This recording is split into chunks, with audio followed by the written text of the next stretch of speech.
देवताओं को मानने वालों बताओ, ब्रह्मा जी होंगे तो देवी देवता होंगे ना, जो तुम देवी देवताओं में बटे हो।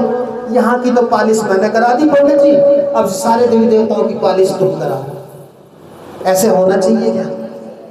काकभूषुंडी जी की तरह होना चाहिए क्या कि मैं उनसे जलूं, उनसे जलूं, उनको कुछ कुछ सुनाऊं जो वैष्णव को मानते हैं, जो राम को मानते हैं। हरिजन तिज देखे जरहूं, विष्णु करहूं विष्णु कर द्रोह।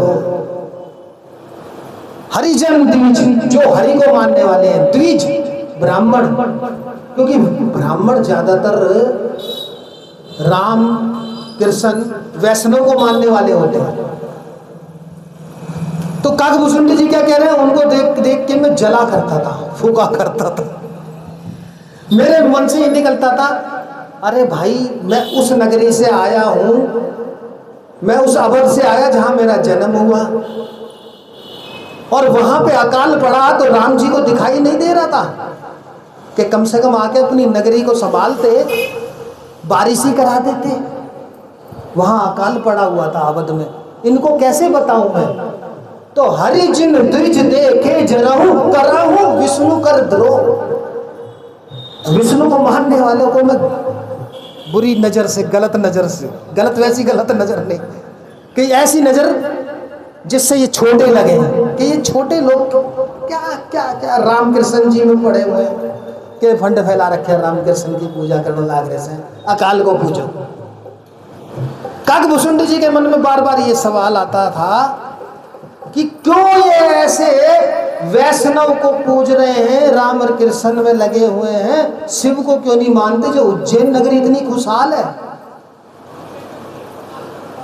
गरुड़ जी ने कहा फिर ये तो बहुत ही गलत बात थी आपके मन में कि जी हाँ गलत बात तो थी, पर मैं उस समय यही सत्य मान रहा था कि जहां पर सुखाली खुशहाली वो वाले भगवान पक्के, वो वाले भगवान बड़े। हमारे मन में भी तो यही आता है। 5% लेके गए हैं, 5 अपनी परेशानी लेके गए हैं गुरु जी के यहाँ। अब गुरु जी ने चाह तो कर दिए, 5वीं समस्या करी नहीं, और या 4 समस्याएं तो हमारी हल हो गई, 5वीं समस्या तो कर नहीं पाए। गुरु जी अपना ही परिवार का तो पहले कर लें, पहले खुद तो अंबानी बन लें, हमें तो पैसा तब दिलाएंगे। ले अब देवी देवताओं पे भी तो बात की है तो गुरु को भी नहीं छोड़ते। अरे भाई वो भी मानव योनि में आए हैं।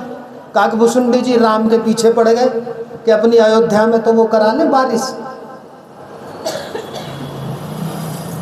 काकभूषुंडी जी बार बार अपने गुरु का द्रोह कर रहे, अपने गुरु का विरोध कर रहे कि आप शिव की पूजा में ध्यान दो, सिर्फ वैष्णव भक्ति में मत पड़ो। बताओ आजकल चेले गुरु को शिक्षा दे रहे हैं, हरिजन द्विज देखे जरहूं, करहूं विष्णु कर द्रोह। गुरु जी फिर भी उसको समझा देते थे कि अरे मान जा भाई, इनमें और इनमें कोई भेद नहीं है, हिरिम हरर और हरि में हा और रा एक ही है। नहीं मानता था, मेरे मन में बार बार गिलानी आती थी, ये छोटा वो बड़ा, शिव बड़ा राम छोटे। छोटे बड़े के कारण ही तुम्हारे मन में जो आस्था का बीज कम कर दिया गया, श्रद्धा का बीज कम कर दिया गया, तो तुम चले गए मत पंथ में, और मत पंथों में भी ज्यादा हिंदू नहीं रहे। अब मत पंथों से भी अब ट्रांसफर होने लगे, क्योंकि यहाँ बीजेपी की गवर्नमेंट आ गई, तो तब से सनातन धर्म का बोलबाला उठ गया, थोड़ा उठ गया थोड़ा। अब मत पंथों से कहाँ जाने लगे कि जी वो धर्मांतरित तो अब भी हो रहे हैं। क्यों? क्योंकि जब 100 करोड़ रुपए आ रहे हैं, ब्राह्मण की कन्या का 16 लाख, ठाकुर की कन्या का 10 लाख, और फिर हमें महीने भी पैसे मिलेंगे, तो धर्मांतरित क्यों ना हो? क्यों? अरे उनका तो भगवान बड़ा, उनका तो तू बड़ा, हमारा तो तू कोई समझाने वाला ही नहीं।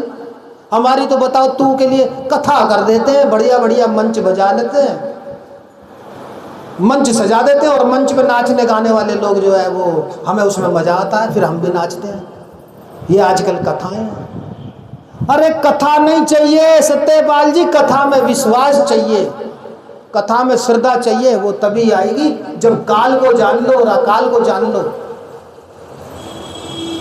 ये ऐसे नहीं होगा, इसके लिए कई बार आपको सुनना पड़ेगा शिवलिंग के बारे में।